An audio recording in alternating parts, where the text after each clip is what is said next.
जब मन का मौन हो जाए,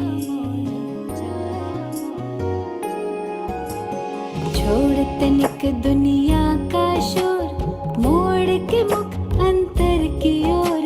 जब मन का मौन हो जाए, चंचल चित का भटका पंछी लौट जो नीड़ में आए, सुख चैन अनोखा पाए।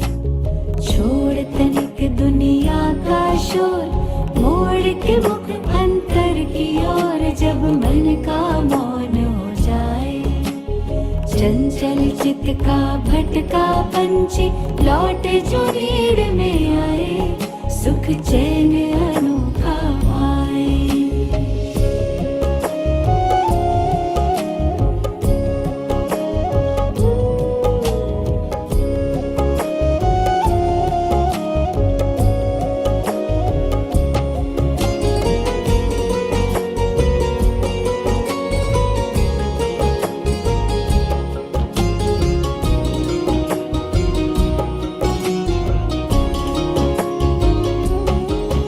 अंतर्मुखता की बैठ गुफा में मिलता परम विश्राम है, मिलता परम विश्राम है। करतार से मन के तार जुड़े तो शक्ति मिले अविराम है, शक्ति मिले अविराम है। अंतर्मुखता की बैठ गुफा में मिलता परम विश्राम है। करतार से मन के शक्ति मिले अविराम है। आनंद के अनहद गीत मधुर अंतर निरंतर गाए, आनंद के अनहद गीत मधुर अंतर निरंतर गाए, सुख चैन अनोखा पाए। छोड़ तनिक दुनिया का शोर, मोड़ के मुख अंतर की ओर। जब मन का मौन हो जाए, मन का मौन हो जाए।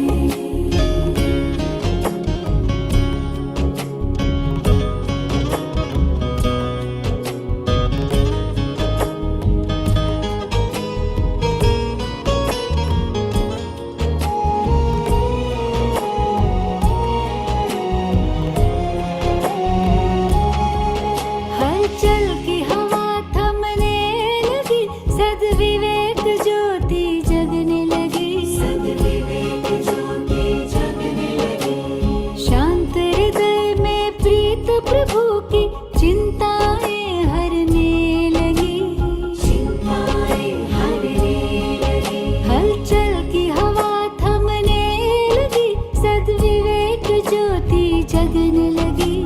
शांत हृदय में प्रीत प्रभु की चिंताएं हरने लगी। नव सृष्टि सृजन संकल्प सुमन उत्साह उमंग जगाए, नव सृष्टि सृजन संकल्प सुमन उत्साह उमंग जगाए, सुख चैन अनोखा पाए। छोड़ तनिक दुनिया का शोर, मोड़ के मुख अंतर की ओर। जब मन का मौन हो जाए, चंचल चित का भटका पंछी लौट जो नीड़ में आए, सुख चैन अनोखा पाए।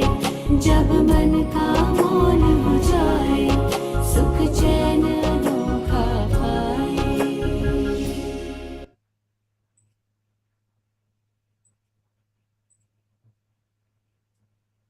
ओम शांति। आज डॉक्टर सारंगी भाई जी का हमारे साथ 4th सेशन है MBBS सीरीज में, maintain the body brighten the self series में। अब तक 3 सेशंस भाई जी ने कराए हैं और ये सारे सेशंस हमारे अनुभूति चैनल पर YouTube पर उपलब्ध हैं। और आज का टॉपिक है ग्रॉस टू सटल, स्थूलता से सूक्ष्मता की ओर। और ये भाई जी का लास्ट सेशन है, तो सभी इसका लाभ लेंगे। भाई जी, आपका अनुभूति की ओर से हार्दिक स्वागत है। The floor is all yours. Thank you Kiran दीदी। ओम शांति। सभी को हार्दिक स्वागत है, फिर से हम मिल रहे हैं। लंबे समय के बाद हम मिल रहे हैं। हमने पहला सत्र शुरू किया था 2 अक्टूबर को, और ये 4 सत्र की जो सीरीज रही, इसमें 2 अक्टूबर को पहला सत्र रहा, फिर 4 तारीख को सेकंड सत्र रहा, फिर 18 तारीख की शेड्यूल कुछ स्वास्थ्य के कारण से मिस करनी पड़ी, फिर 25 तारीख को हमने तीसरा सत्र किया, और आज इसका आखिरी सत्र है। और आप लोगों को पता है कि MBBS मतलब maintain the body and brighten the cell. शुरू से ही हम यही बात करते आ रहे हैं कि शरीर और स्वयं यानी जड़ और चेतना, ये दोनों का संयुक्त स्वरूप है मानव। तो मानव की जो अभिव्यक्ति है, ये एक एक्सप्रेशन ऐसा है जिसमें दो वास्तविकताएं काम करते हैं।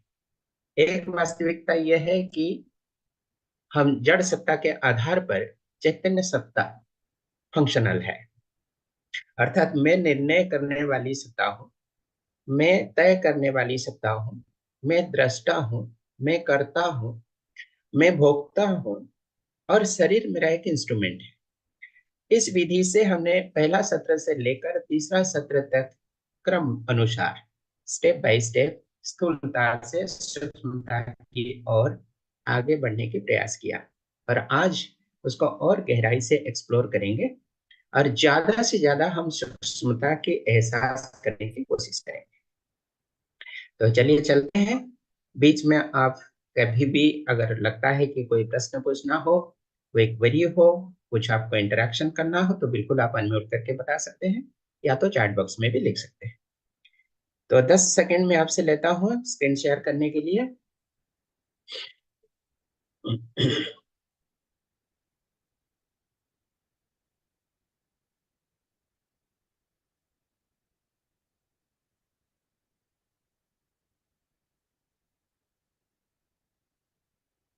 मुझे थोड़ा स्क्रीन शेयर का ऑप्शन दे दीजिएगा बेन जी। को भाजी होस्ट आप का। हैं, आप को होस्ट हैं। जी। नहीं है, नहीं है बना हो उनको। नहीं नहीं, नहीं, को होस्ट अभी नहीं बना है लगता I है। just tried now. हाँ, अभी अभी हो गया जी। जी जी, थैंक यू।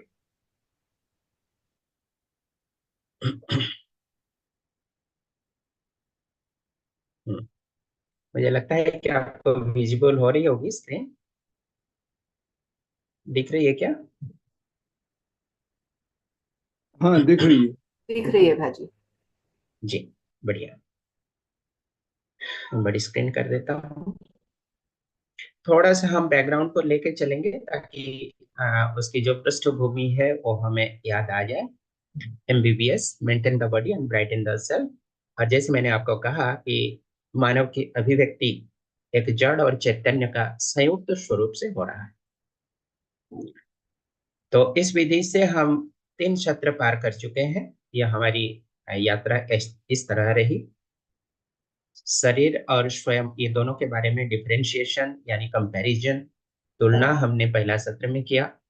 दूसरे सत्र में हम शरीर को किस तरह से पोषण दे सकें, स्वस्थ रहने में मदद कर सकें, क्योंकि हम चैतन्य इस रथ के अंदर निवास करते हैं। यह शरीर की रूपी जो गाड़ी है, शरीर रूपी जो रथ है, शरीर रूपी जो वस्त्र है, उसी के अंदर हम निवास करते हैं, उसी के साथ हम प्रकट होते हैं।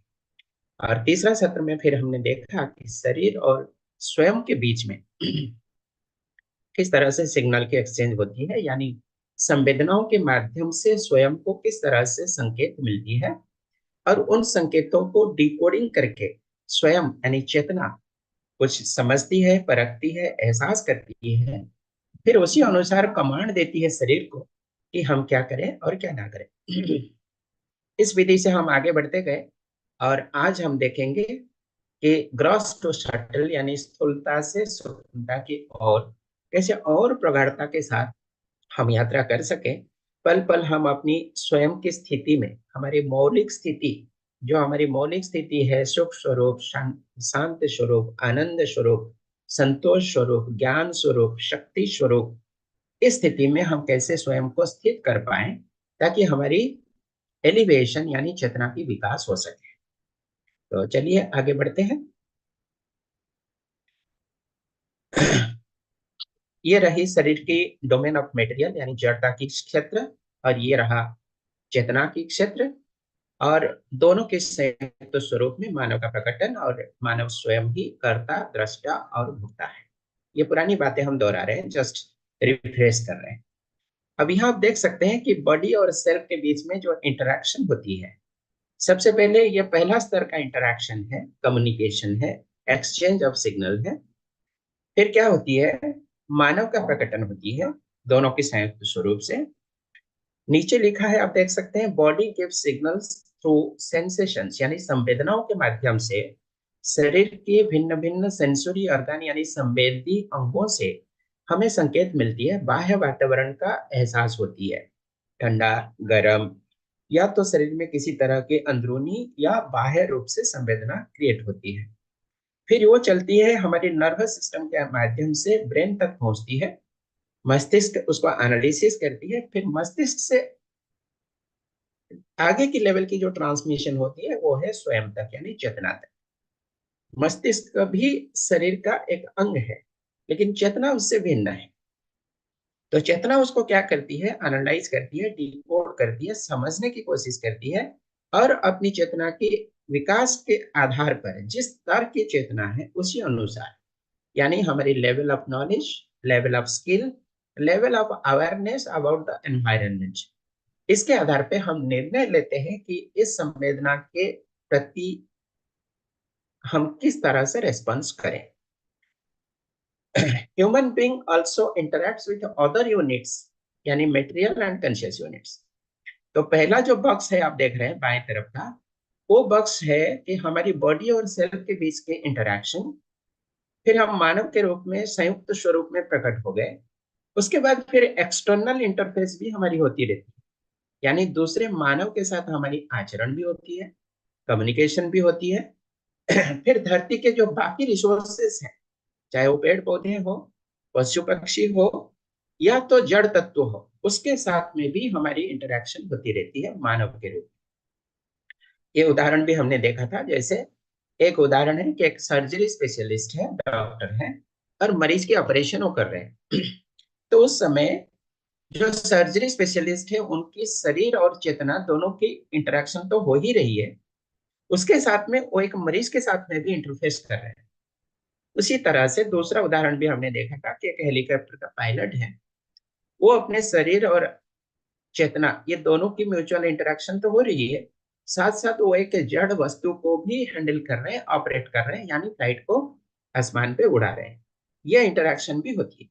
तीसरी उदाहरण भी एक माता जी है, किचन में खाना बना रही है, वो जड़ वस्तुओं के साथ में इंटरफेस कर रही है शरीर के माध्यम से। और चौथा उदाहरण हमने ये भी देखा था कि हल चलाने वाला एक किसान खेती में खेती करता है, और वो अपनी बॉडी के साथ तो इंटरेक्ट करता ही है, साथ साथ ये जानवर के साथ और धरती की जो जड़ सत्ता है उसके साथ में भी इंटरेक्शन करता है। तो ये सूक्ष्मता से अगर हम देखेंगे तो हमें पता चलेगा कि मैं सिर्फ एक शरीर नहीं हूं, एक नामधारी मानव सिर्फ नहीं हूं, बल्कि एक चेतना स्वरूप शक्तिशाली सत्ता हूं, वास्तविकता हूं, जो कि शरीर के माध्यम से ना जाने कितनी सारी क्रियाएं दिन प्रतिदिन निरंतर करती रहती है। इसको हम दूसरे शब्दों में देखेंगे तो पता चलेगा कि हमारी चेतना ये है मूल, यानी आधार है, इसके बिना कुछ भी पॉसिबल नहीं है। तो हम कहते हैं कि self is the central to human existence, यानी चेतना ही मानव की स्थिति की मूल बिंदु है।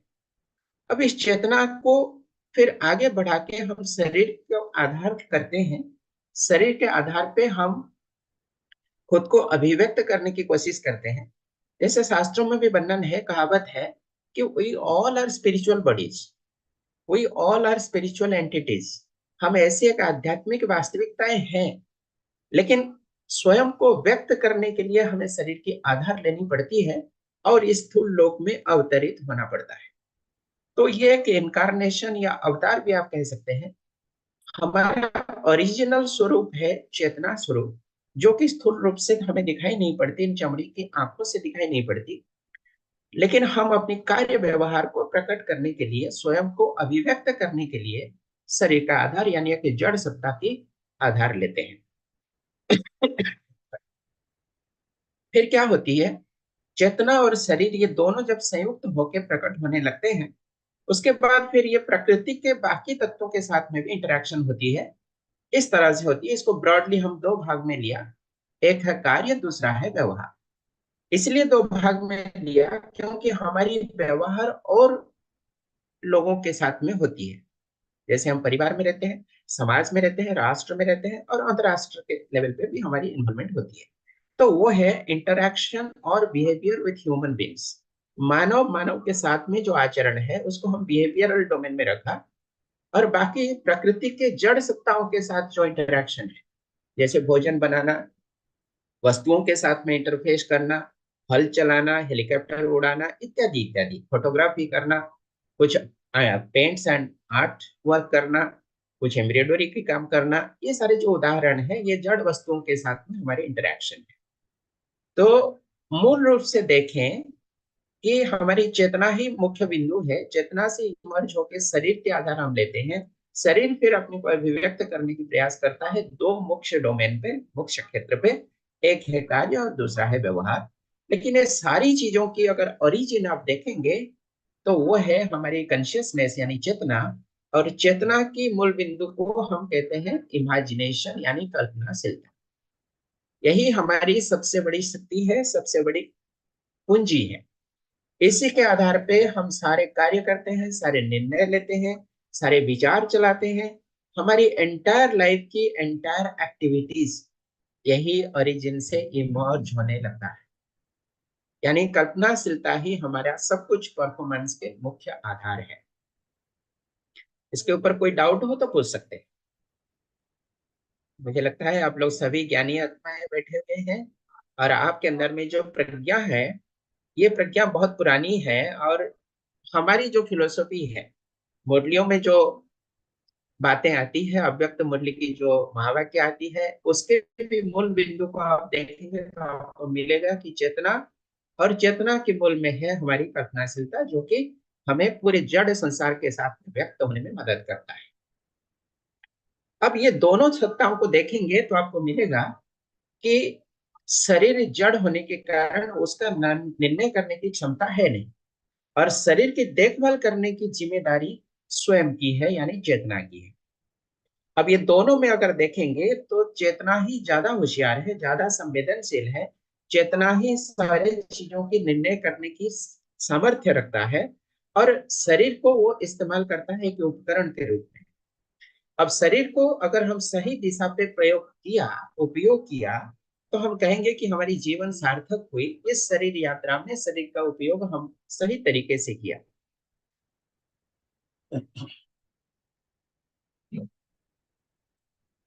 तो हमें समझना पड़ेगा कि हमारी वैल्यू क्या है और हमारी शरीर की वैल्यू क्या है। और शरीर का वैल्यू समझने के उपरांत हम प्रयास करेंगे कि शरीर को नर्चर करना यानी पोषण करना, फिर उसको सुरक्षा प्रदान करना और उसका सही उपयोग करना, तब हमारी जीवन सार्थक और सफल कहलाएगी। इसको समझने के लिए हम चलते हैं दो चीजों के बारे में कि प्राइस और वैल्यू क्या है। जैसे कि इंजेक्शन सिरिंज है या कोई कैप्सूल है, तो आप समझ सकते हैं कि इसकी प्राइस एक होती है इकोनॉमिक प्राइस, जो कि उसमें एमआरपी के रूप में शायद प्रिंट रहती है, और इस एमआरपी के आधार पे हम दुकान से इसको परचेस कर सकते हैं, मेडिसिन स्टोर से परचेस कर सकते हैं। मान लीजिए एक इंजेक्शन की कीमत है 200 रुपए, या तो ये कैप्सूल एक स्ट्रिप की कीमत है 300 रुपए। लेकिन इसका वैल्यू क्या वही है या इसके वैल्यू इससे कुछ अलग है? आपको क्या लग रहा है? मेडिसिन या इंजेक्शन का प्राइस और इसका वैल्यू दोनों एक ही चीज है या अलग चीज है? अलग है। अलग चीज है। अलग चीज। जी। वैल्यू क्या है? ये कुछ बीमारियों को ठीक करने की सामर्थ्य रखता है, ये इसका वैल्यू है। प्राइस क्या है? इस प्रोडक्ट को बनाने में, मैन्युफैक्चर करने में और कस्टमर तक पहुंचाने के लिए जो खर्चा हुआ वो है इसका प्राइस। दूसरा एक एग्जांपल आप देखें तो आपको और आसानी से समझ में आएगा। एक भोजन की थाली है, कोई रेस्टोरेंट में बैठ के आप भोजन कर रहे हैं तो शायद आपको इसकी कीमत यानी प्राइस देनी पड़ेगी 150 रुपीज या 200 रुपीज, इस तरह कुछ कीमत देना पड़ेगा। लेकिन इसका वैल्यू क्या है? ये शरीर के लिए कितना पोषण प्रदान करता है, या तो कितनी रुचि संपन्न भोजन है, कितनी तृप्ति प्रदान करती है, ये इसका वैल्यू है। तो दोनों कंपोनेंट इसमें आती है, एक तो तृप्ति है यानी भोजन की रुचि, और दूसरा है शरीर के लिए इसकी पोषण की मात्रा कितनी है। ये मिला के हम इसका वैल्यू कहते हैं। और हमेशा देखेंगे आप, वैल्यू प्राइस से कई गुना ऊंचा होता है, उससे ज्यादा मूल्यवान होता है। इस तरह से दूसरा एक उदाहरण लेते हैं। The value of an entity is the participation in the larger order of which it is a part. जैसे हमने ये देखा कि इंजेक्शन या कैप्सूल या तो भोजन की थाली, ये इसको कंज्यूम करने वाला व्यक्ति के ऊपर क्या असर डालता है, कितनी मात्रा में ये उपयोगी है, यानी इससे हायर ऑर्डर, इससे बड़ी व्यवस्था में ये किस हद तक पार्टिसिपेट कर पाता है, प्रतिभागिता कर पाता है, यही इसका वैल्यू है। उसी को यहाँ पर लिखा गया है कि participation in the larger order of which it is a part. दूसरा उदाहरण लेते हैं, कलम का प्राइस क्या है, कलम का वैल्यू क्या है। कलम का प्राइस, ये जो बल पेन आप देख रहे हैं, बच्चा लिख रहा है, इसका प्राइस हो सकता है कि 20 रुपीज, 30 रुपीज, 50 रुपीज, ऐसा कुछ हो सकता है। लेकिन इसका वैल्यू क्या है, ये लार्जर ऑर्डर में किस तरह से पार्टिसिपेट करता है, अर्थात इसको इस्तेमाल करने वाला बच्चा और जिस पेपर पे लिखने वाला होता है, जो पेपर में लिखा जाता है, इसमें इसकी प्रतिभागिता किस अनुकूलता के साथ हो पाती है, यह है इस कलम का वैल्यू। उसको हम लोग कहते हैं participation in the larger order. तो ये क्या लिख सकता है, और ह्यूमन बीइंग और पेपर के साथ इसका इंटरफेस कैसा है, कितनी अनुकूलता या तो कितनी प्रतिकूलता के साथ ये करता है। तीसरा उदाहरण लेते हैं, हमारी आंखों की वैल्यू क्या है। ऐसे देखा जाए तो इसकी इकोनॉमिक प्राइस अगर काउंट करें, मेडिको साइंटिस्ट कहते हैं कि 35 करोड़ रुपया से ज्यादा है ह्यूमन आईज की इकोनॉमिक प्राइस। लेकिन इसका वैल्यू क्या है, ये क्या देख सकता है दुनिया में, ये देखने की एक अंग है, उपकरण है, और इस उपकरण के द्वारा हम दुनिया में क्या क्या देख सकते हैं, किस हद तक देख सकते हैं, ये है हमारी आंखों की वैल्यू। अगला उदाहरण है, कुछ पेड़ पौधे यहाँ पर दिखाया गया। केले का पेड़ है, टमाटो का पेड़ है, या वेजिटेबल प्लांट बोल के लिखा गया है। इसकी वैल्यू क्या है, इसको कंज्यूम करने वाला कोई पशु या मानव उसके शरीर के लिए कितने उपयोगी है, कितने न्यूट्रिएंट्स प्रदान कर सकता है, यह है इसका वैल्यू। अब आइए हम देखते हैं इस विधि से, ये 3 उदाहरण हमने दिया कि पेन का वैल्यू, पेड़ पौधों की वैल्यू, या तो कोई जड़ वस्तु का वैल्यू, और सबसे पहले हमने इंजेक्शन या कैप्सूल का वैल्यू देखा। अब बताइए, value of a human being, मानव का वैल्यू हम किसको कहेंगे, या तो value of a human being कहेंगे तो हमें क्या समझ में आता है,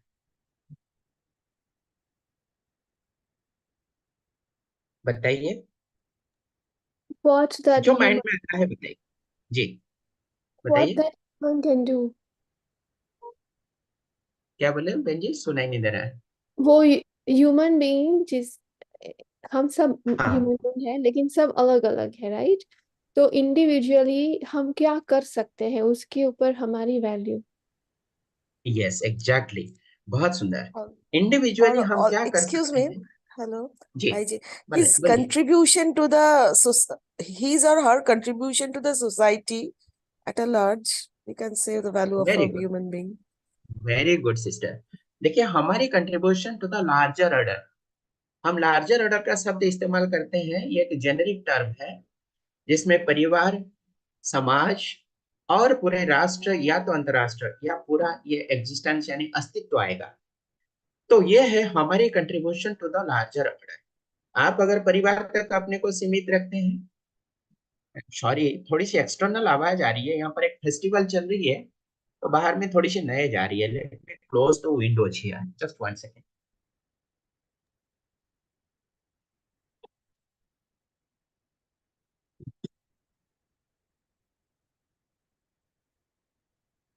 यहाँ पर एक बहुत बड़ी फेस्टिवल है आज, इसलिए बाहर में थोड़ी सी लाउड स्पीकर वगैरह बज रही है।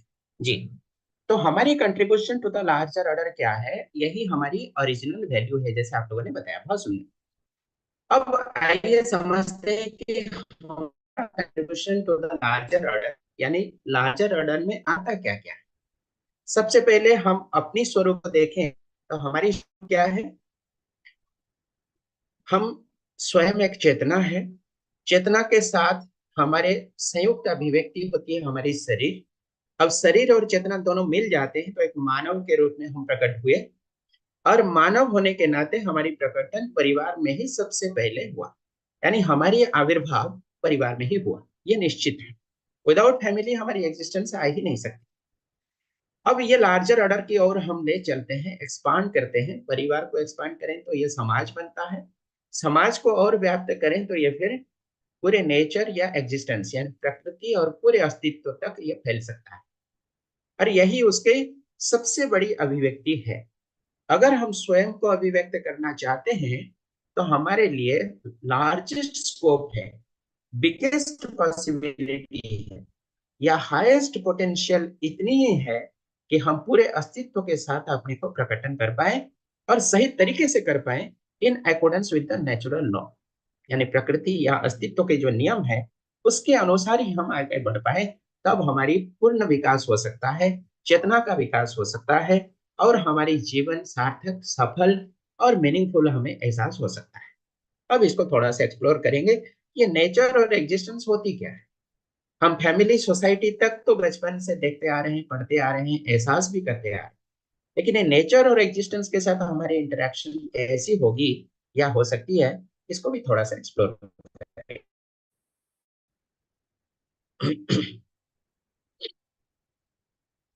ये है हमारी एक्सपेंशन, इंडिविजुअल के रूप में एक छोटे से सर्कल में दिखाया गया।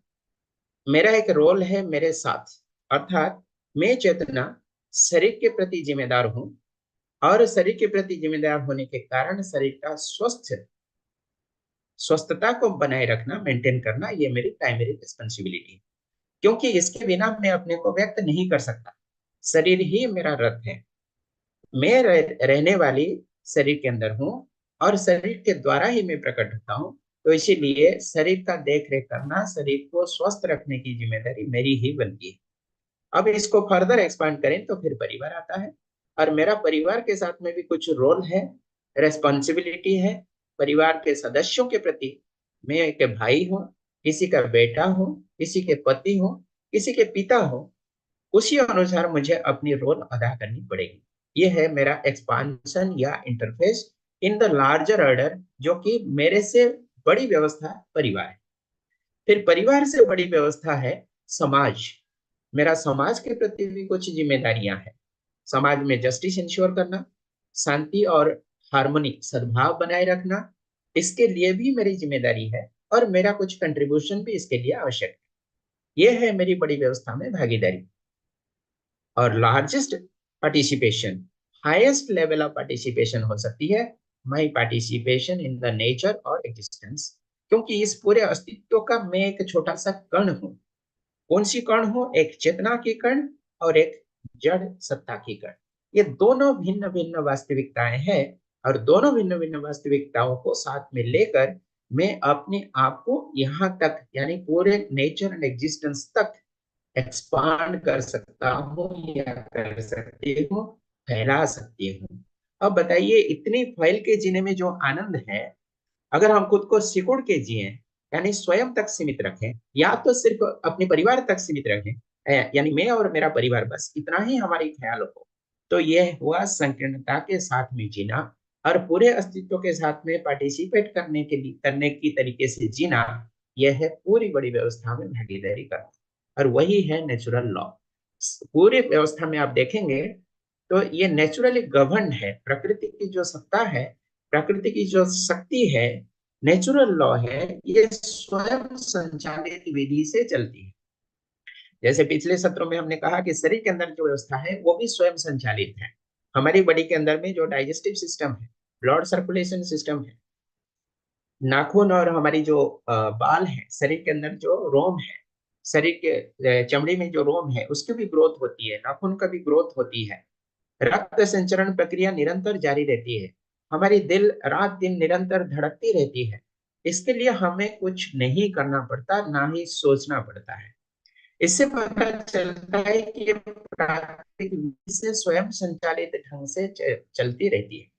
इसमें कोई गड़बड़ी होने पर हमें ध्यान देने की जरूरत है, अन्यथा इसके लिए कोई आवश्यकता नहीं है ध्यान देने की। अब ये पूरी व्यवस्था में भागीदारी अगर हम कर पाए तो फिर ये पूरे नेचुरल लॉ को फुलफिलमेंट करने की ओर हमें ले चलेगा, और हम कह सकते हैं कि हमारी शरीर के उपयोग हम बेस्ट पॉसिबल तरीके से कर पाए। तो हमारे लिए बिगर ऑर्डर में देखा जाए तो यही सब भिन्न भिन्न एंटिटीज है। एनिमल्स है, वाटर है, बर्ड्स है, एयर है, माउंटेन है, सॉइल है, यानी प्रकृति और प्रकृति की सारी सत्ताएं, यही है हमारे लिए लार्जर ऑर्डर। इसको और थोड़ा एक्सप्लोर करेंगे तो आपको मिलेगा nature is the collection of units. इसमें बहुत सारे इकाइयां आपको दिखाई पड़ेगी। एक जेनेरिक टर्म हमने लिया यूनिट्स। सॉइल है, एयर है, वाटर है, ट्रीज है, ocean, atoms, molecules, mountains, birds, animals, human beings, rivers, sun, etcetera etcetera, सूरज, चांद, सितारे, ये सारी चीजों को लेकर हमारी ये अस्तित्व बनी हुई है, जो हमारी ये चमड़ी की आंखों से दिखती है और जो हमारी चमड़ी की आंखों से दिखती नहीं है, परंतु उसके बियॉन्ड है, जो हमें एहसास होती है, यानी बुद्धि की नेत्र से हम देख सकते हैं, परख सकते हैं, एहसास कर सकते हैं। यह है हमारी पूरे प्रकृति, पूरे अस्तित्व के अंदर में अवस्थित सत्ताएं, जिसको हम लोग कहते हैं यूनिट्स यानी इकाइयां। अब इसको आप देखेंगे तो आपको दो तरह की इकाइयां मिलेंगे, ब्रॉड क्लासिफिकेशन करेंगे तो सबसे पहले उसकी एक लिस्ट देख लेते हैं। जस्ट लुक अराउंड, यही सब मिलेगा आपको। Sun, moon, stars, galaxies, mountains, rivers, trees, roads, buildings, people, फिर farms, oceans, birds, animals, sand, rocks, micro organisms, छोटे छोटे जो बैक्टीरिया है, वायरस है, माइक्रो ऑर्गेनिज्म कहते हैं, फिर धरती, हवा, पानी, आकाश, ये सारी चीजें मिलेगी। जस्ट एक आइडिया देने के लिए इसकी एक लिस्ट बनाई गई। अब यही चीजों को हम ब्रॉडली दो भाग में भाग कर सकते हैं। अब ये दो तरीके से आप इसको देखें, एक है जड़ वस्तु, दूसरा है चैतन्य वस्तु, चैतन्य वस्तु। तो पहले जो लिस्ट हमने देखा, इतने सारी चीजें हमारी चारों तरफ व्याप्त है, इसको हम दो ही भाग में भाग कर सकते हैं। एक है जड़ इकाइयां, दूसरी है चैतन्य इकाई। और संयोग ऐसा है कि हम स्वयं जड़ और चैतन्य का संयुक्त स्वरूप है। Human being is the coexistence of two realities, one is material unit, other one is conscious unit. यहां तक समझ में आया? कोई डाउट हो तो पूछ सकते हैं। कोई प्रश्न हो किसी को? इट्स क्लियर, नहीं प्रश्न जी नहीं। जी, बहुत अच्छा। अब ये दो तरह की जो वास्तविकताएं हमने देखा, एक है जड़ और एक है चेतन, इसको फिर फर्दर एक्सप्लोर करें तो आपको मिलेगा ये जड़ और चैतन्य दोनों मिलके ये महाशून्य में पड़े हुए हैं। उसको हम लोग कहते हैं स्पेस, यानी शून्य, खाली स्थान जिसको कहते हैं, जिसको ब्रह्मांड कहते हैं। शास्त्र में इसको ब्रह्मांड के रूप से वर्णन किया गया, जिसका कोई अंत नहीं है, अनंत है, असीम है। और वही शून्य स्थान के अंदर में, अंतरिक्ष के अंदर में, महाकाश के अंदर में ये सारी वास्तविकताएं यानी यूनिट्स सबमर्ज्ड हैं। सबमर्ज्ड का मतलब क्या होता है? ये डूबे हुए हैं, घिरे हुए हैं और भीगे भी हुए हैं। ये कैसे हैं, इसको हम एक छोटा सा डेमोन्स्ट्रेशन से आपको दिखाने वाले हैं। बस अभी इतना समझें कि ये जड़ इकाइयां और चैतन्य इकाइयां दोनों ये शून्य के अंदर में प्राकृतिक नियम विधि से सहज रूप से स्वयं संचालित है, और ये स्वयं संचालन होने के पीछे ये शून्य का ही अवदान है। शून्य को हम लोग कहते हैं मूल ऊर्जा, यानी एब्सोल्यूट एनर्जी। यही एनर्जी के द्वारा सारी चैतन्य और जड़ इकाइयां परिचालित है, संचालित है। Units are always in space, चाहे वो स्टैटिक हो या डायनामिक, गतिशील हो या स्थिर हो, चाहे छोटा हो चाहे बड़ा, छोटे छोटे माइक्रो ऑर्गेनिज्म से लेकर विशाल हाथी या डायनासोर तक। अगर आप पशु का उदाहरण लेंगे तो भी आपको मिलेगा कि पशु का शरीर जड़ है और उसके अंदर में भी एक चेतन की शक्ति है। पेड़ पौधों को लेंगे तो उनके अंदर में भी स्पंदनशीलता है, रेस्पिरेशन है, सेलुलर ग्रोथ है। क्योंकि पेड़ पौधों की शरीर की संरचना प्राण कोशिकाओं से होता है, जिसको हम लोग कहते हैं सेल्स। इसलिए उसमें जड़ सत्ताएं हैं और उसमें ग्रोथ भी होती है, स्पंदन भी होती है। ये सारी चीजें, चाहे पेड़ हो, पौधा हो, छोटा सा एक माइक्रो ऑर्गेनिज्म हो, बड़े बड़े एनिमल्स एंड बर्ड्स हो, या तो जड़ पदार्थ हो, ये सारी चीजें ये स्पेस के अंदर में ही है। और आप इसको स्पेस से अलग नहीं कर सकते, ये पॉसिबल भी नहीं है, क्योंकि जहां भी जाए वहां स्पेस है और इसका कोई अंत नहीं। Units cannot be taken out of space. और क्या है, यूनिट्स को आप स्पेस से अलग नहीं कर सकते। आप इसको देखने की कोशिश करें, हम तो थ्योरी बता रहे हैं। आप जब थ्योरी सुनते हैं तो सिर्फ कान के अंदर कुछ हलचल होता होगा जरूर, क्योंकि आप सुन रहे हैं। लेकिन हम तो ये रिक्वेस्ट करेंगे कि आप सुनने के साथ साथ इसको एहसास करने की कोशिश करें, विजुअलाइज करने की कोशिश करें कि मेरी स्थिति with respect to the entire existence कैसी है। ये सबमर्ज्ड है, ये सराउंडेड बाय स्पेस है, और स्पेस भी इसके अंदर में है। कैसे है, इसको आगे की डेमोन्स्ट्रेशन में देखते हैं, बहुत इंटरेस्टिंग है। यहाँ देखिए कि कॉटन का बल है, रुई का बल है, नीचे में सिलेंडर सॉरी जार है जिसमें पानी भरी हुई है। ये सिलिंड्रिकल जार में पानी है और इस कॉटन बल को हमने छोड़ा अंदर में। अब देखिए नीचे पानी में गिर रहा है। जैसे ये पानी में गिरता है तो आपको दिखेगा कि पानी इसको सराउंड करता है चारों तरफ हुआ। इसके साथ साथ वो कॉटन का बल पानी से भीग भी गया और पानी से भीग गया, पानी में डूब गया और पानी के द्वारा घिरा हुआ। ये तीनों चीज इसमें हो गया।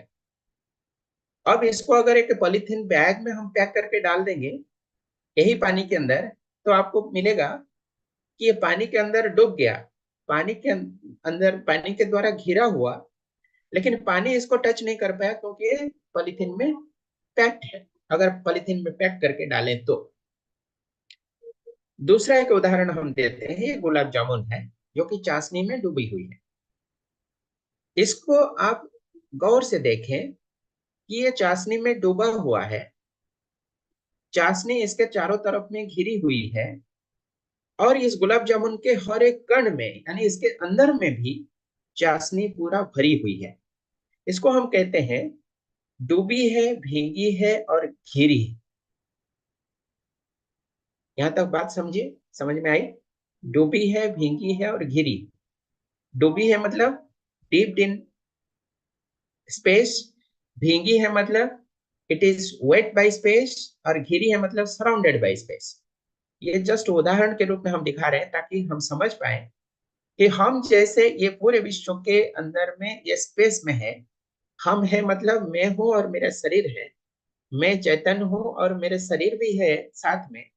ये दोनों surrounded by space, deep in space, and it is also space is also within us. हमारे अंदर में भी ये स्पेस है, यानी शून्यता है। ये चीज कितनों को दिखाई दे रहा है? आंखों से तो नहीं दिखेगी, बुद्धि की नेत्र से देखना है, इसको विजुअलाइज करने की आवश्यकता है। कितनों को पता चलता है कि हम ऐसी एक स्थिति में है, ये महाशून्य के अंदर?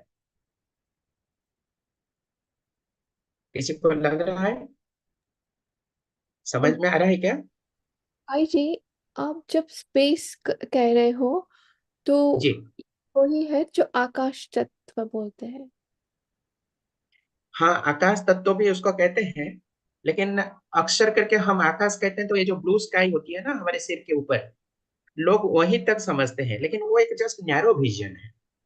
उसके बियॉन्ड भी जो है वो भी स्पेस है, नीचे में जो है वो भी स्पेस है, हमारे चारों तरफ जो है वो भी स्पेस है, हमारे ऊपर, हमारे नीचे, हमारी बाएं, हमारी दाएं, ऐसे तक कि हमारे अंदर शरीर के अंदर में हर एक कण कण में, हर एटम्स एंड मॉलिक्यूल्स के अंदर में भी स्पेस विद्यमान है। इसलिए उसको कहा गया डूबी है, भीगी है और घिरी है। स्पेस भी ब्लू है, लेकिन वो भी ब्लू दिखता है, एक्चुअली है ब्लू नहीं। स्पेस दिखता मतलब हवा को हम देख सकते हैं क्या? देख नहीं सकते। अब ये हवा कहाँ पर है? यानी एयर, एटमॉस्फेरिक एयर, ये कहाँ पर है? ये भी स्पेस में है। जैसे साइंस में हम पढ़ते हैं कोई एक क्लोज्ड एटमॉस्फेयर है, क्लोज्ड चैम्बर है, उस चैम्बर से अगर हम वैक्यूम पंप लगाकर एयर को सक्शन कर लिया तो उस जगह पर खाली वैक्यूम रह गया, air is not existing there, तो उस जगह को हम कह सकते हैं स्पेस, वो भी स्पेस है। और जहां हवा है वो भी स्पेस में ही है। हम सभी लोग जहाँ एग्जिस्ट करते हैं धरती पर, या अपने कमरे में, अपनी बिल्डिंग में, अपने ऑफिस में बैठे हैं, या अपने कार में बैठे हैं, वो सारी चीजें स्पेस में, यानी entire existence is with in the space. अभी इतना समझे, फिर धीरे धीरे इसको आगे एक्सप्लोर करेंगे और क्लैरिटी होती जाएगी। देखिए जिलेबी के एक उदाहरण दिया। जिलेबी जब चाशनी में डूबी हुई रहती है, भींगी हुई रहती है, घिरी हुई रहती है, और चाशनी के रंग जैसा है वैसी रंग जिलेबी को मिलती है। चाशनी अगर लाल है तो जिलेबी भी लाल बनती है, चाशनी अगर पीली रंग की है तो फिर जिलेबी भी पीली रंग की बनती है। उसी तरह से स्पेस की जो महिमा है, स्पेस की जो विशेषताएं हैं, स्पेस की जो वैशिष्ट्य है, वो सारे वैशिष्ट्य स्पेस में सारे इकाइयों को मिलना स्वाभाविक है। क्योंकि चाशनी के अंदर में जैसे जिलेबी को सारी गुण मिलती है चाशनी की, उसी तरह ये स्पेस के सारी विशेषताएं, वैशिष्ट्य स्पेस में होने वाले सारे इकाइयों को मिलना स्वाभाविक है। कौन सी इकाइयां? जड़ और चैतन्य। अब जड़ इकाइयों को मिलती है कैसे? चैतन्य इकाइयों के निर्णय के माध्यम से, क्योंकि जड़ इकाइयां स्वयं निर्णय करने में असमर्थ है। निर्णय लेने वाली जो सत्ताएं हैं वो है चैतन्य इकाई। अब अभी तक हमने तीन विशेषताएं देखी, एक है मेटेरियल यूनिट, दूसरा है कॉन्शियस यूनिट, और तीसरा है स्पेस। अब ये तीन वास्तविकताओं को एक साथ देखने की कोशिश करें। मेटेरियल यूनिट्स में क्या आती है? Atoms, molecules, air, water, soil, metal etcetera. Conscious unit यानी लाइफ एनर्जी, यानी चेतन शक्ति, जो मैं हूं, आप सभी हैं। हमारी शरीर मेटेरियल यूनिट्स है, और ये दोनों स्पेस के अंदर में सबमर्ज्ड है, डूबी है, भींगी है, घिरी है, और ये स्पेस ऑल परवेडिंग यानी सर्वत्र विद्यमान है। ये देखने की प्रयास करें, कोशिश करें हमारी ओरिजिनल स्वरूप क्या है। आत्मा की ओरिजिनल स्वरूप शक्ति स्वरूप, ज्ञान स्वरूप, प्रेम स्वरूप, आनंद स्वरूप, ये सारी मौलिक विशेषताएं हमारे अंदर हैं, और हम इस स्पेस के अंदर में ही है, निरंतर निवास करते हैं। और space is the absolute energy, जिसके आधार पे सारी इकाइयां एनर्जाइज्ड है, यानी क्रियाशील। और एक सत्य आपको बता रहे हैं, स्पेस को आप देख नहीं सकते, ये चमड़ी की आंखों से दिखती नहीं है, और स्पेस में कुछ क्रिया भी नहीं होती है, ये स्थिर है। लेकिन स्वयं स्थिर और क्रिया शून्य होने पर भी इसके अंदर में समाहित सारी जड़ और चैतन्य इकाइयों को ये क्रियाशील कर पाता है। इसलिए इसको सर्वशक्तिवान यानी एब्सोल्यूट एनर्जी का नाम दिया गया। इसको निरपेक्ष ऊर्जा भी कहते हैं। जैसे हम कहते हैं electrical energy, nuclear energy, wind energy, thermal energy, atomic energy, ये सारे ऊर्जाओं के स्रोत है। लेकिन ये ऊर्जाएं आती कहां से? Because they are derived from space, because they are available from the space itself. इसीलिए स्पेस को मानी जाती है कि this is the root cause of all other derived energy. हम अभी जो कंप्यूटर में काम करते हैं, हम जो इलेक्ट्रिसिटी के इस्तेमाल करते हैं, ऊपर में पंखा चल रही है, एसी चल रही है, लाइट जल रही है, ये सारे विद्युत शक्ति से चलती है। लेकिन विद्युत शक्ति भी आती है तो ये स्पेस से ही आती है, इसलिए स्पेस को एब्सोल्यूट एनर्जी कही जाती है।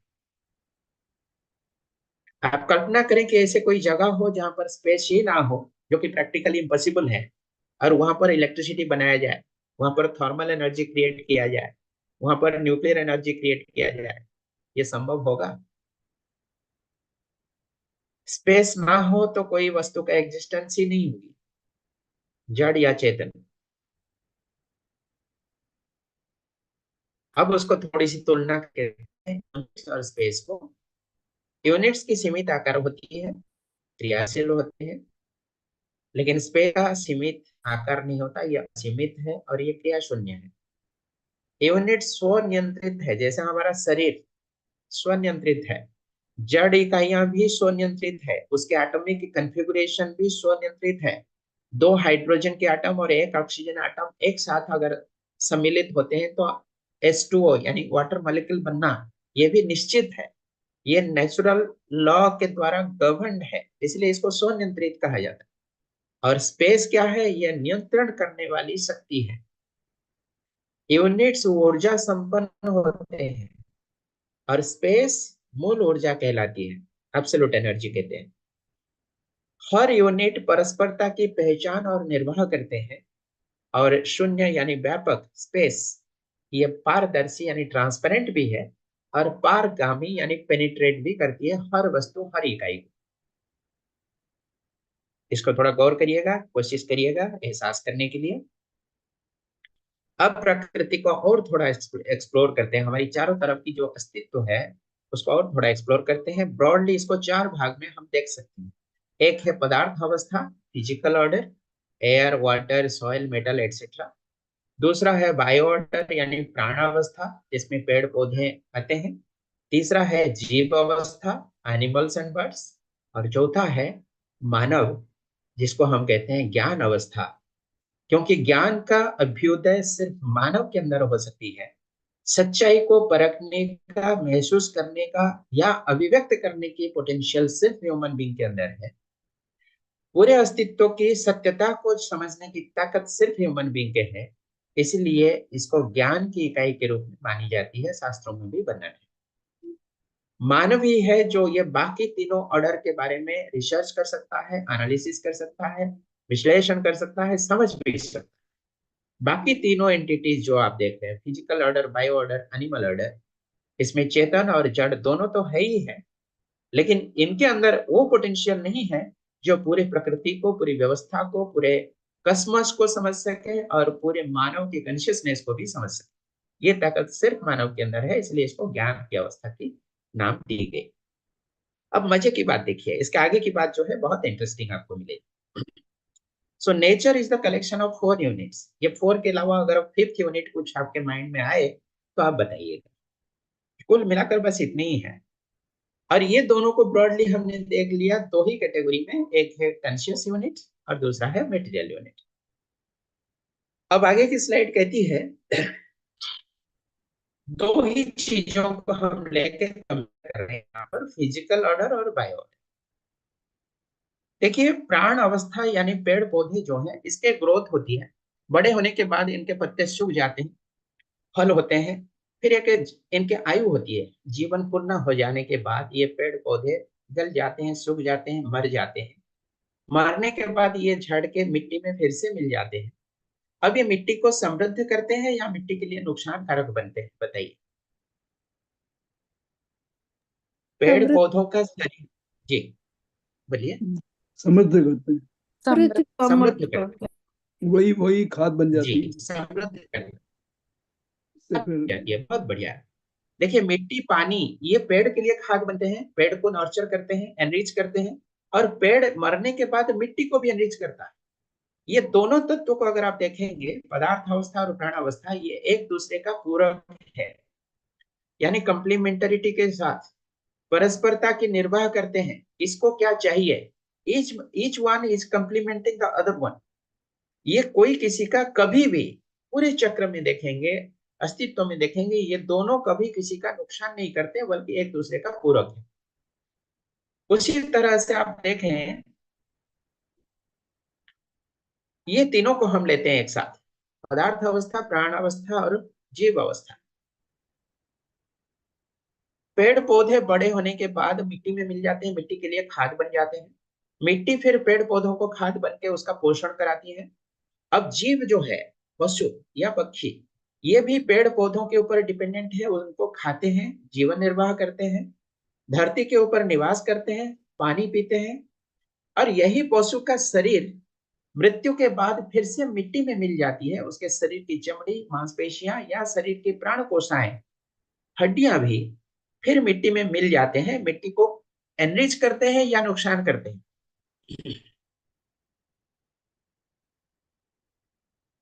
मिट्टी के लिए वो कुछ हानिकारक बनते हैं या उसको समृद्ध करते हैं? एनरिच करते हैं, एनरिच एनरिच करते हैं। बहुत बहुत सुंदर, बहुत बढ़िया। ये कॉमन सेंस है, हम रोज देखते हैं, चाहे वो पशु हो, पक्षी हो या तो पेड़ पौधे हो, वो उनके जीवन काल के बाद में फिर जब ये धरती पर मिल जाते हैं तो धरती को एनरिच करते हैं। धरती भी ये दोनों के लिए नॉर्चरिंग होती है। अब ये तीनों को एक साथ आप देखेंगे तो ये एक चक्र की तरह परस्परता की निर्वहन करते हैं, परस्परता के साथ में जीते हैं, प्रकृति को समृद्ध करते हैं और एक दूसरे के लिए पोषण का आधार बनते हैं।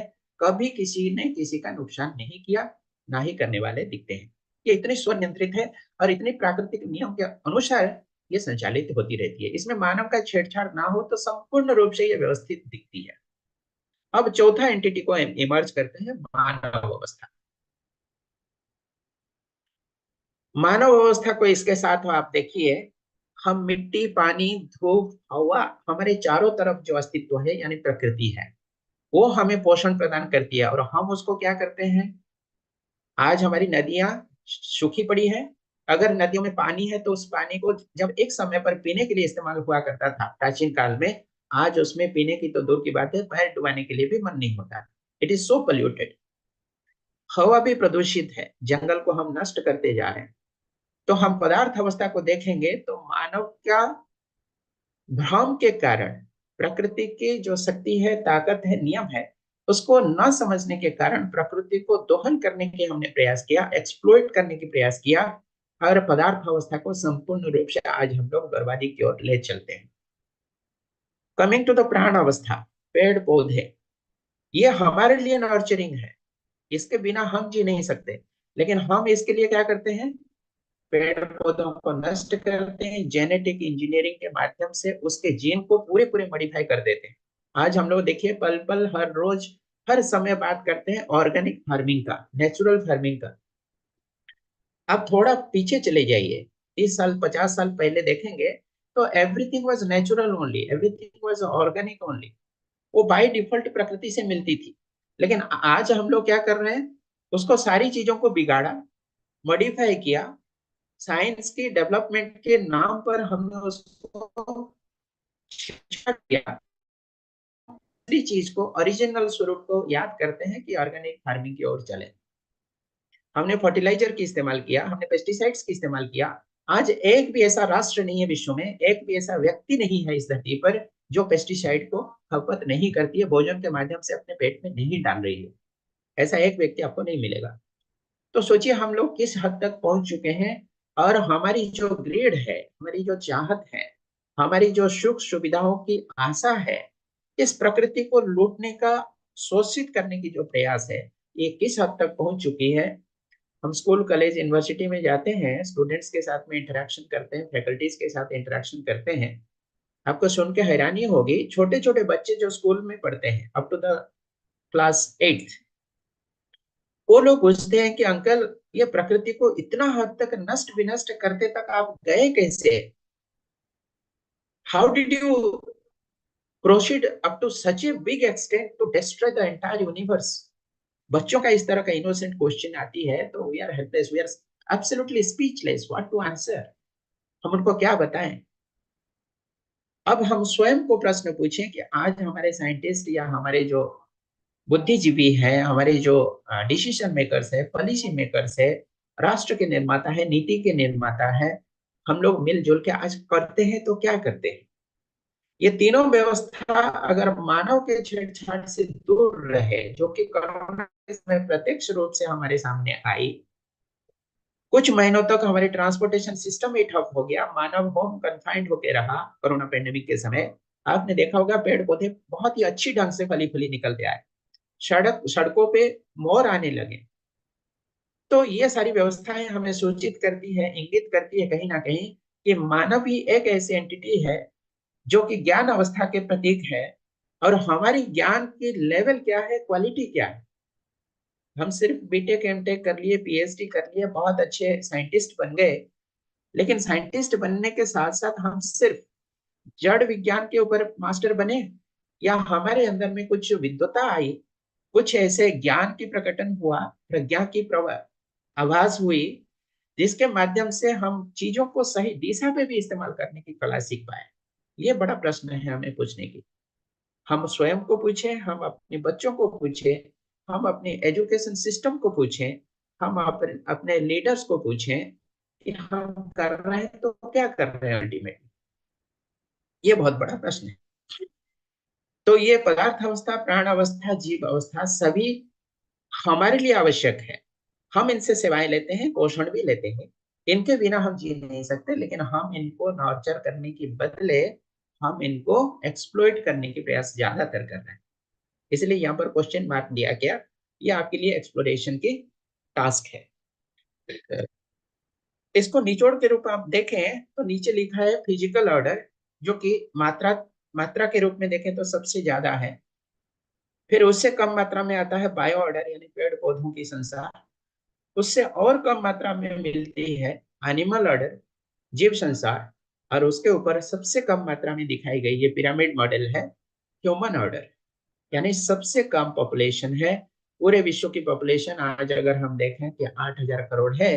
ये तो फिजिकल ऑर्डर के तुलना में कुछ भी नहीं है। अगर हमारे नेचुरल रिसोर्सेस को हम सही ढंग से उपयोग करने की कला सीख पाए तो 8,000 करोड़ क्या, 10,000 करोड़ मानव की संख्या अगर हो जाए तो भी ये धरती के अंदर इतनी पोटेंशियल है, यह हमें बहुत अच्छे से नर्चर कर सकती है। कुछ प्रश्न आया चैट बॉक्स में, let me see. Our education system is not for knowledge. This system creates only workforce of common people. Yes, exactly. Geeta दीदी लिख रहे हैं कि आज हमारे एजुकेशन सिस्टम ऐसी बन गई कि हम बड़े बड़े डिग्रियां तो देते हैं, अच्छी पैकेज के साथ एम्प्लॉयमेंट देते हैं, लेकिन हमारी चरित्र का विकास कितनी होती है, हमारे अंदर वैल्यू कितनी है, हम वैल्यू को पहचान पाए कि नहीं, what are the human values, और वैल्यूज की सिग्निफिकेंस क्या है इन ह्यूमन लिविंग, ये सारी चीजें शायद हमारी पाठ्य पुस्तक में मिलती नहीं है। आगे बढ़ते हैं, मटेरियल यूनिट्स, फिजिकल ऑर्डर और बायो ऑर्डर को दोनों को देखें तो आपको मिलेगा कि ये एटम्स एंड मॉलिक्यूल्स होते हैं फिजिकल ऑर्डर में अक्सर करके। बायो ऑर्डर में प्राण कोशिकाएं होते हैं, पेड़ पौधे जिनका शरीर प्राण कोशिकाओं से बना रहता है। Animal body and human body ये भी प्राण कोशिकाओं से बनने के कारण इसको बायो ऑर्डर में डाला जाता है, यानी हमारे शरीर को बायो ऑर्डर के अंतर्गत रखा जाता है। फिर आइए देखते हैं चैतन्य इकाइयां। अब आपको मिलेगा ह्यूमन के साथ में भी चेतना काम करती है, एनिमल के साथ में भी चेतना काम करती है, लेकिन दोनों की चेतना की स्थिरता या स्थिति या लेवल स्तर भिन्न भिन्न होते हैं। हम कोई चीज को एज्यूम कर सकते हैं, फ्यूचर की प्लानिंग कर सकते हैं, एनालिसिस करते हैं, हमारी एनालिटिकल स्किल होती है। एनिमल्स के अंदर में उस तरह की कैपेबिलिटी नहीं होती है, लेकिन चेतन सत्ता तो है ही है। अब एनिमल कॉन्शियसनेस एक एनिमल बॉडी को अडॉप्ट करता है तो एक पशु के रूप में स्वयं को अभिव्यक्त कर पाता है। उसी तरह से एक ह्यूमन कॉन्शियसनेस ह्यूमन बॉडी को अडॉप्ट करता है तो ज्ञान स्वरूप के रूप में प्रकट, ये इसके डिस्क्रीट मटेरियल है। तो इसको गौर से देखने की कोशिश करें कि हमारी असली कॉन्फ़िगरेशन या संरचना कैसी है। अब आइए देखते हैं ये जो मूल ऊर्जा है यानी इक्विलिब्रियम एनर्जी है, वो दोनों के लिए काम करती है, मटेरियल यूनिट्स और कॉन्शियस यूनिट्स के ऊपर। पूरी अस्तित्व में 3 तरह की क्रियाएं होती हैं, एक है भौतिक क्रिया, एक है रासायनिक क्रिया और तीसरी है जीवन क्रिया। 4 अवस्थाएं हैं, पदार्थ अवस्था यानी मटेरियल ऑर्डर, प्राण अवस्था यानी बायो ऑर्डर, जीव अवस्था यानी एनिमल ऑर्डर और चौथा है ज्ञान अवस्था यानी ह्यूमन ऑर्डर। अब ये 3 लेयर में आपको 3 भिन्न भिन्न चीजें हमने दिखाई। अब इसको इंटर रिलेशनशिप को एस्टेब्लिश करने की कोशिश करते हैं, थोड़ा ध्यान से सुनिएगा, बहुत ही इंटरेस्टिंग। मूल ऊर्जा हम किसको कहते हैं? ये स्पेस जो स्वयं क्रिया शून्य है, लेकिन इसके अंदर में सारी इकाइयों को क्रियाशील यानी एनर्जाइज करने में सक्षम है, इसीलिए इसको सबसे बड़ी महिमा, सबसे बड़ी ताकत मानी जाती है। और ये स्वयं को कैसे अभिव्यक्त करते हैं ये भी हम देखें। एक एक करके मैं बता रहा हूं, यहीं से थोड़ी सी समझने की जरूरत पड़ती है। पहले, मूल ऊर्जा से ऊर्जित, मैं एरो मार्क जो रेड में इंडिकेट किया गया है उसको दिखा रहा हूं। मूल ऊर्जा से ऊर्जित जड़ इकाइयां भौतिक क्रिया के द्वारा पदार्थ अवस्था में क्रियाशीलता के रूप में प्रकट होती है। मैं रिपीट करता हूं, मूल ऊर्जा से ऊर्जित जड़ इकाइयां भौतिक क्रिया के माध्यम से पदार्थ अवस्था में क्रियाशीलता के रूप में प्रकट होते हैं। क्रियाशीलता मतलब क्या है? उसके अंदर जो एटम्स एंड मॉलिक्यूल्स, एटम्स की जो कॉन्फ़िगरेशन है, प्रोटॉन, न्यूट्रॉन, इलेक्ट्रॉन, वो सारे गतिशील अवस्था में स्थित होते हैं और ये स्वयं संचालित है। इसके एक निश्चित आचरण है, डेफिनेट कंडक्ट है। ये प्रकृति के नियम के द्वारा गवर्न है। जी तो भाई जी नीरा आप दीदी, हाँ, आप जी एग्जाम्पल बताइए, पूछिए। ये जी, जो आपने जो रेड एरोस किया उसका एग्जाम्पल बताएंगे? एक एग्जाम्पल बहुत अच्छा। कोई भी वस्तु आप उठा लीजिए, एक पत्थर का टुकड़ा है, मान लीजिए पीस ऑफ स्टोन, ये यूनिट है या जड़ इकाई है। इसके अंदर भौतिक क्रियाएं होती रहती है। यानी आज एक पत्थर का टुकड़ा जिस अवस्था में पड़ा हुआ है जमीन पर, ये वैसी अवस्था में 15 साल 50 साल के बाद पड़ा रहेगा ऐसा कोई जरूरी नहीं है। उसके अंदर परिवर्तन होता रहता है, जिसको हम कहते हैं भौतिक परिवर्तन, फिजिकल ट्रांसफर।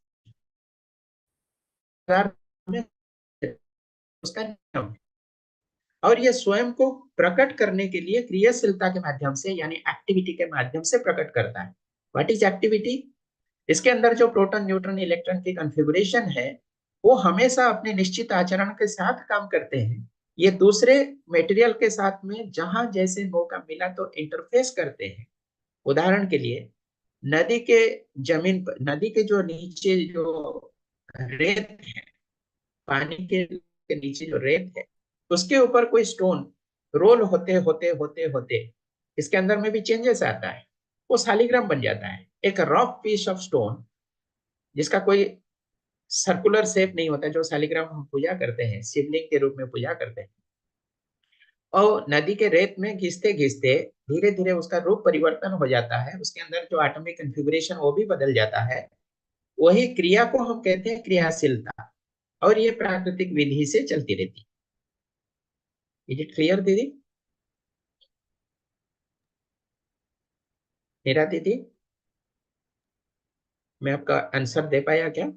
यस जी, या जैसे ओके। एग्जाम्पल ये भी है ना कि वो जो हाँ, यूएसए में है ग्रैंड कैनियंस, तो वो भी जी जैसे जड़ है लेकिन प्रकृति के साथ उसकी क्रिया होते होते इतना सुंदर नजारा बन गया उसका। जी। और एक उदाहरण लीजिए, आप अभी जिस कुर्सी पे बैठे हैं, बहुत अच्छा रिवॉल्विंग चेयर है, मान लीजिए आपने 50,000 रुपया में खरीदा था। It is so precious material. क्या आप 50,000 रुपया का जो इतनी प्रेशियस चेयर खरीदा है, 50 साल के बाद वैसी स्थिति में रहेगी क्या वो चेयर? वो जड़ पदार्थ है, आपके घर में कोने पे आपने डाल दिया, उसको टच नहीं किया, यूज नहीं किया, वो आज इट इज पड़ा है, स्टैंड स्टिल। क्या 50 साल के बाद वैसे ही वो रहेगा जैसा आज है? यस और no? No, no, no, it's क्योंकि उसमें परिवर्तन होगा।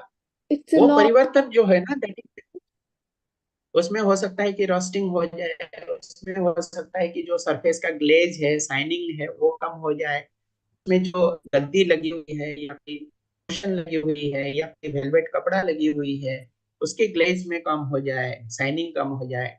इस तरह की परिवर्तन जो होती है उसको हम लोग कहते हैं क्रियाशीलता, यानी internal transformation, internal law changes. भले लॉ ही वो ऑफ वस्तु, एरोशन, हाँ, law law of of erosion erosion भी बोलते हैं। कहते हैं। जी जी जी, वो भी आती है इसी एक्टिविटी के अंदर। और ये सारी प्रक्रियाएं भौतिक क्रियाओं के अंतर्गत आती है, इसलिए इसको फिजिकल एक्टिविटी कहते हैं। अब आगे देखते हैं, फिर कंपैरिजन करने में आसान। नेक्स्ट लाइन, मूल ऊर्जा से ऊर्जित चैतन्य इकाइयां। पहले हमने देखा था जड़ इकाई, अभी देखते हैं मूल ऊर्जा से ऊर्जित चैतन्य इकाइयां रासायनिक क्रिया के द्वारा प्राण अवस्था के माध्यम से स्पंदनशीलता के रूप में प्रकट होते हैं। यह है पेड़ पौधों के उदाहरण। बायोऑर्डर, बियो लिखा है, बायोऑर्डर यानी प्राण अवस्था। ये प्राण कोशिकाओं से बने हुए रहते हैं, यानी सेल से बने हुए रहते हैं, जिसकी स्पेशल फीचर है पल्सेशन यानी संवेदनशील। तो पेड़ पौधों के अंदर में ह्यूमन कॉन्शियसनेस नहीं होती है, लेकिन उनकी ग्रोथ होती है, सेल की मल्टीप्लिकेशन होती है, and that is a chemical reaction.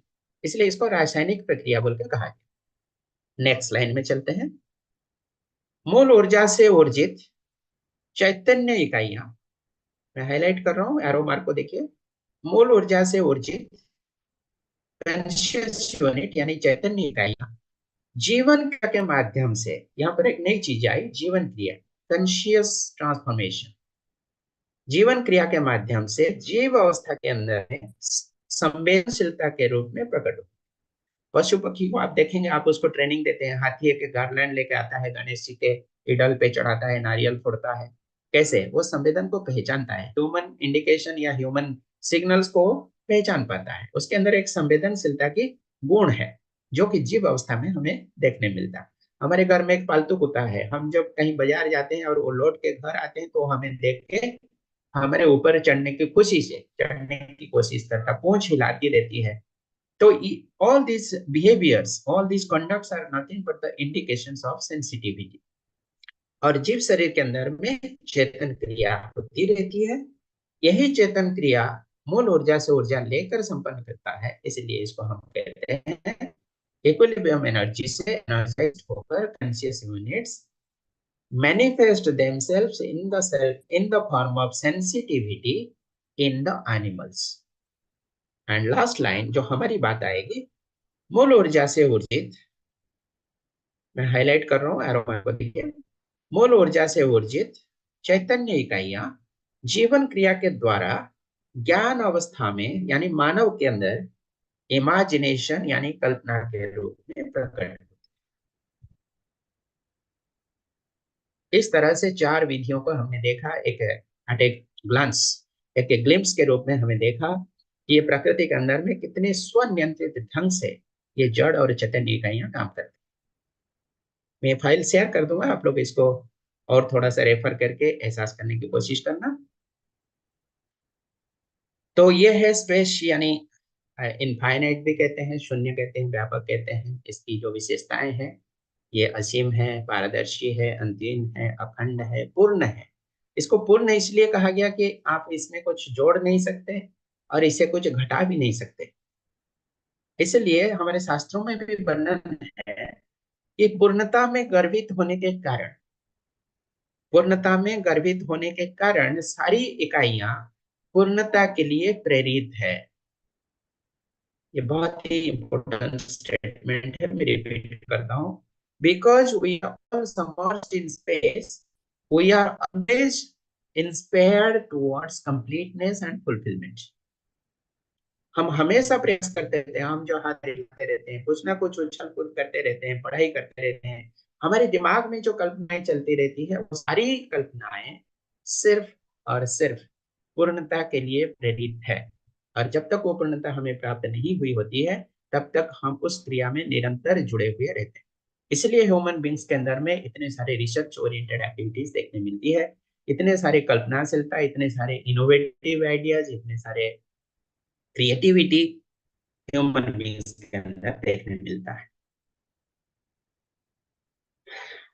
अब इसको एक नटसेल में हम कहें तो एक होता है संवेदनहीनता यानी इनसेंसिटिविटी, जिसका ब्रॉड मीनिंग यह है कि ये धरती पर जितनी भी सुविधा सुयोग उपलब्ध है, भौतिक साधन उपलब्ध है, वो सारे मेरे लिए हैं। ये का मतलब फिजिकल फैसिलिटी, पीएफ का मतलब फिजिकल फैसिलिटी, संवेदनहीनता। ऐसे भी कुछ लोग होते हैं जो कि समझते हैं कि धरती के सारे रिसोर्स सिर्फ मेरे लिए हैं। इससे थोड़ा सा आगे के लोग, one step higher you can say, इनको हम कहते हैं संवेदनशील, यानी जितने भी शारीरिक भौतिक साधन सुविधा उपलब्ध है धरती पर, वो मेरे परिवार के लिए हैं। ये थोड़ा सा संवेदनशीलता है, औरों के प्रति संवेदनशीलता। इससे और एक लेवल ऊपर है, all the physical facilities are for the human society. इसको संवेदनशीलता या हाइपर सेंसिटिविटी कहते हैं।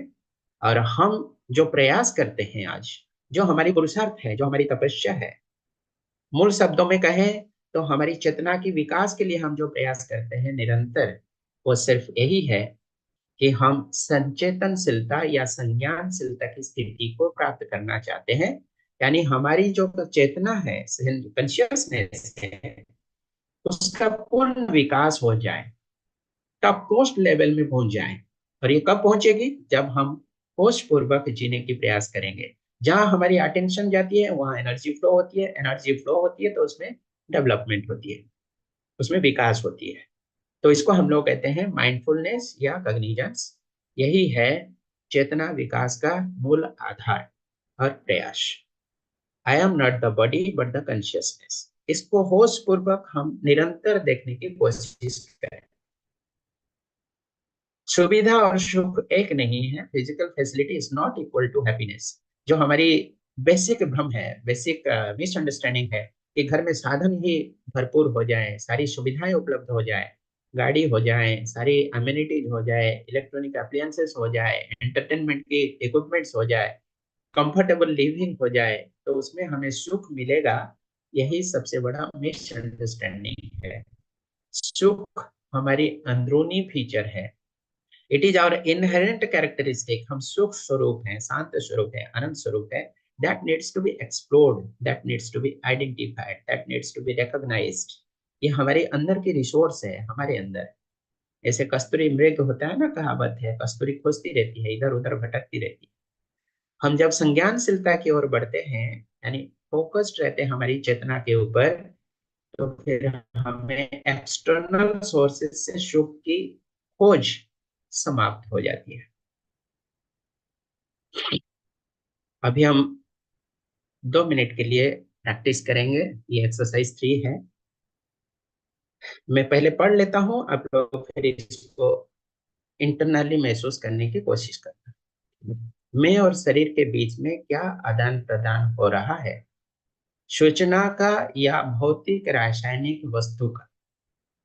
क्योंकि शरीर प्राण कोशाओं से बना हुआ है, बहुत सारे हार्मोन सोर्स है, एंडोक्राइन ग्लैंड की सोर्स है, उसको हम लोग ने लिखा फिजियोकेमिकल, भौतिक रासायनिक वस्तु। अब ये शरीर के अंदर में ये जो भौतिक रासायनिक वस्तुएं हैं, ये मेरे साथ यानी मैं चेतना के साथ क्या आदान प्रदान कर रहे हैं? सूचना का या भौतिक रासायनिक वस्तु का? इसको देखने की कोशिश करें। साथ शरीर में जो घटनाएं घट रही है उस आधार पर संवेदनाएं हो रही है। शरीर में जो भी हलचल हो रही है, हमारी जो शरीर के रोम है, चमड़ी में जो छिद्र है, बाहर के वातावरण का जो एहसास है, ठंडी गर्म का परख है, ये सारी चीजें शरीर के साथ डायरेक्टली इंटरफेस के रूप में आती है।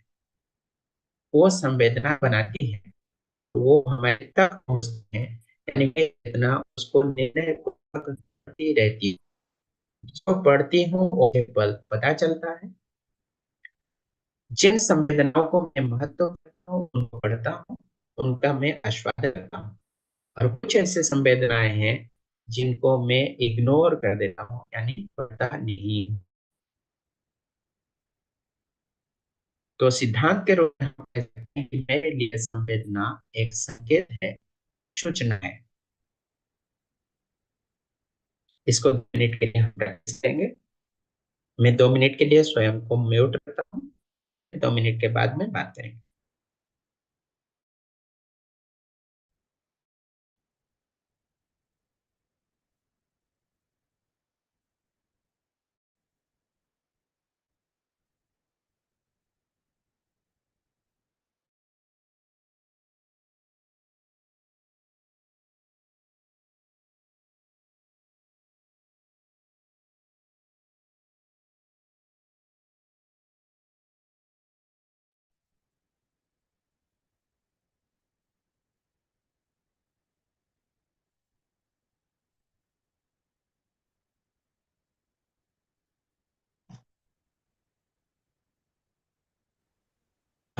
प्रैक्टिस को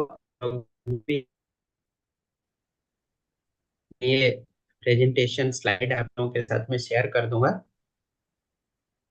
आप लोग इसको स्वयं प्रैक्टिस करना। इसके आगे की स्लाइड भी एडवांस लेवल की है, आप लोग इसको भी महसूस करने की कोशिश करना। इसी के साथ हम स्लाइड शेयरिंग पूर्ण करते हैं और ओवर टू यू। कोई प्रश्न हो तो पूछ सकते हैं, एक दो प्रश्न हम ले सकते हैं।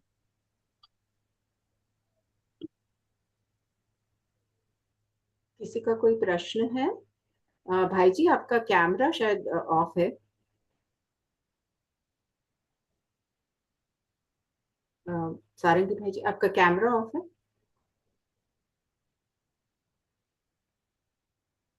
आपको सुनाई दे रहा है भाई जी?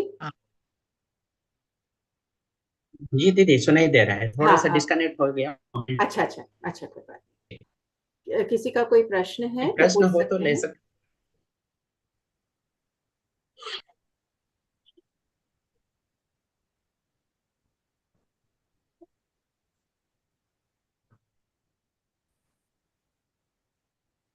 ठीक है, कोई प्रश्न ना हो तो कोई तो बात नहीं। भाई जी, ये जो हमें आज आपने प्रेजेंटेशन के साथ जो कनेक्शन आपने बताया जी सारा बोलिए। फिजिकल और सूक्ष्म का, तो ये आप अपने पुरुषार्थ में यूज करते होंगे ना, मेडिटेशन में?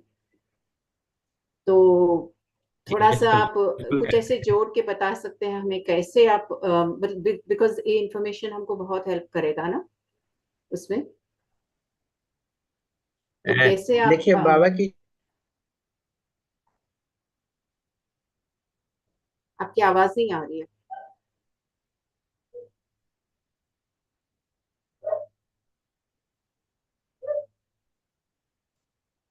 हो जाती है। I am sorry for the internet problem. Okay, no problem. My audible now? Yes, we can my hear you audible now. Now? Yes yes. जी भाई जी, सुनाई दे रहा है। कोई बात नहीं, आप क्वेश्चन क्वेश्चन को ड्रॉप कर सकते हैं क्योंकि इंटरनेट का प्रॉब्लम है। कोई बात नहीं।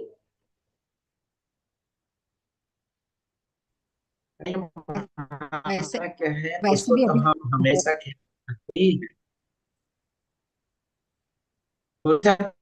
प्रिंसिपल फॉलो करते हैं जो आप लोग करते हैं, हम्म। लेकिन इसके साथ और थोड़ा सा गहराई से हम इसको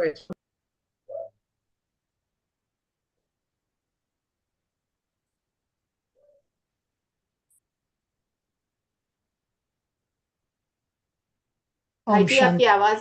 आपकी आवाज नहीं आ रही है।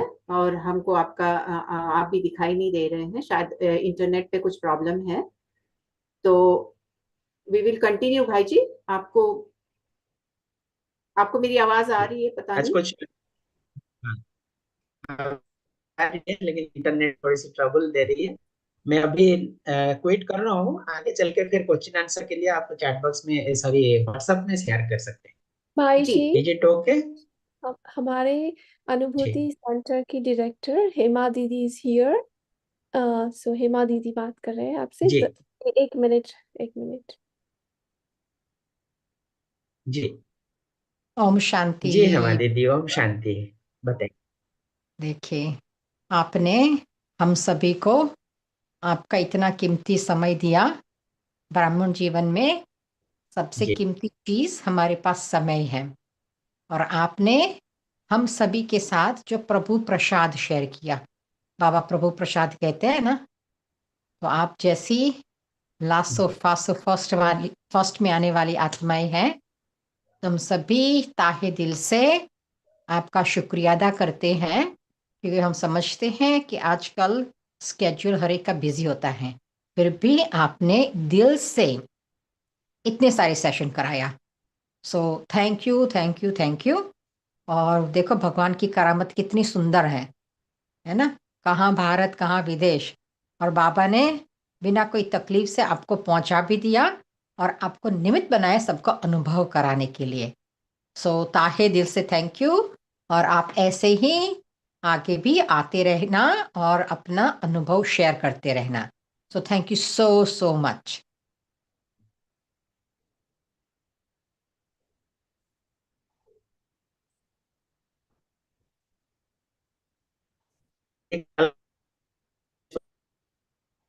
इंस्पायरिंग, मुझे भी बहुत अच्छी लगी। और आप लोग मुझे इस सत्र में इंटरेक्शन का मौका दिया है, on behalf of all this country. बहुत बहुत शुक्रिया, बहुत बहुत धन्यवाद। फिर आगे चलकर हम मिलेंगे। थैंक यू, ठीक है, thank you, over to thank thank you you, so much. ओम थैंक शांति। Thank you so much, Bhaiji. Thank you for everyone. अभी एक गीत से समाप्त कर सकते हैं, वैसे भी हाँ। टाइम हो। जी, मैं आपसे विदा लेता हूँ। ओम शांति।